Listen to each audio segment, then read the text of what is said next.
Ain't that so exciting?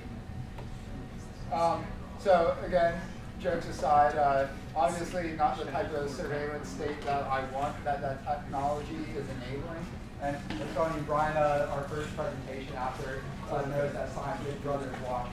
So just keep in mind, that Argus IS system is like 15 plus years old. Imagine how much better that sort of surveillance technology is. And while I don't condone that, especially by the U.S. government against us as civilians, I do see the value of a system like that for natural disaster relief efforts, right? So with how you can identify people from such a high altitude, you can also just use that sort of system on like that Boeing Hummingbird drone that's operating at an altitude of 10,000 feet or more to determine what the areas which were hardest hit by, let's say, a hurricane that came through that region, automatically then have it dispatch those Guardian drones at a lower altitude of, let's say, 1,000 to 5,000 feet, and actually then going in to detect people that might be trapped under rubble, stuck on the rooftop, basically just isolated. Like in Hurricane Harvey,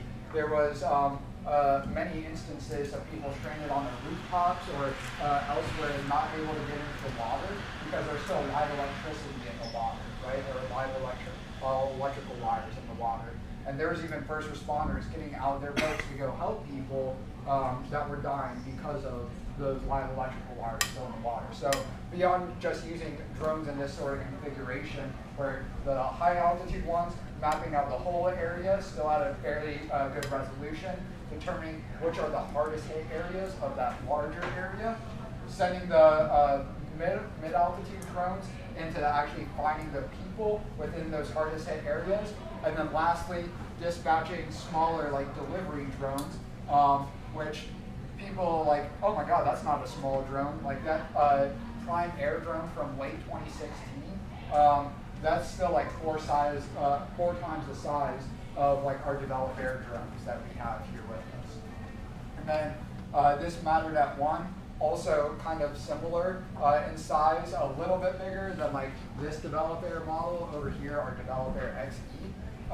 But one of the problems with these, especially in a natural disaster sort of use case, is they're really just meant as delivery platforms. And for a natural disaster, you need these smaller drones having the imaging or mapping capabilities, at a lower level. And if they detect someone, or when they're being dispatched to a certain area to find people in that area, they should also be able to carry cargo, establish communications, right? And that cargo could be like food, water, medical supplies. It could also be setting up a hotspot, because oftentimes in natural disaster areas, cell towers go down, right? And so you can actually put essentially like Wi-Fi routers or Wi-Fi hotspots on drones in the same way you have built into your phone. And whether that drone is flying around the area to provide that internet access, or you can actually operate like here, and let's skip forward a little bit. This is our Develop Air HP, an older version of it. The new ones are now made in red. They look much like the ones in front of you. This can carry up to 7 pounds and operate on a tether system. So if this box is plugged into an outlet or a generator on the ground, you can actually operate Develop Air as like a mobile tower with like a Wi-Fi hotspot, and then provide internet access to people in like a quarter mile of a radius, around that area.